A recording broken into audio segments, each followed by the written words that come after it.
Et on va tout de suite retrouver Karim Yahiaoui. Bonjour à vous Karim, vous êtes à la Maison de la Chimie. Vous avez suivi cette conférence de presse pour France 24. Le programme a été présenté. On vient d'écouter un extrait de ses prises de parole. Le bloc de gauche n'avait que 4 jours pour y parvenir.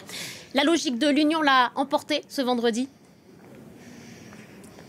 La logique de l'Union l'a emporté, 4 jours, 4 nuits intenses pour parvenir à un accord.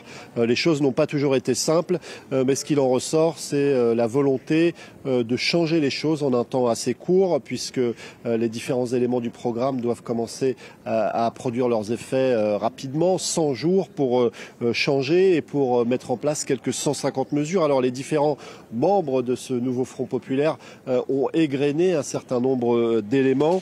On a entendu évidemment Manuel Bompard pour la France Insoumise expliquer qu'il fallait mettre en place rapidement le blocage des prix pour l'alimentation et rétablir une voie de la paix à l'international.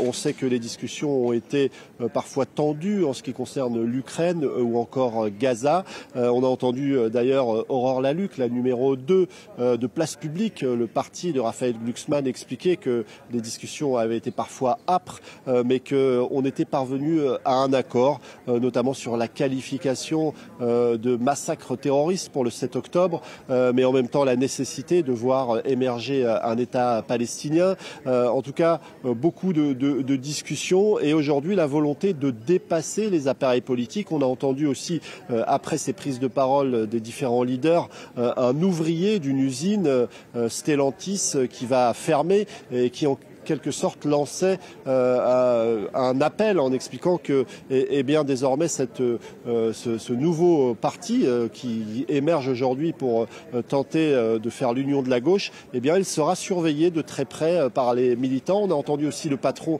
de Greenpeace, une façon pour ce nouveau Front populaire de montrer que cette nécessité de battre le Rassemblement national, bien chacun doit s'y impliquer bien au-delà des partis. Donc c'était la première étape d'une campagne qui s'annonce extrêmement courte. Et il faudra donc convaincre, parce que pour l'instant, dans les sondages, c'est toujours le Rassemblement national qui caracole en tête.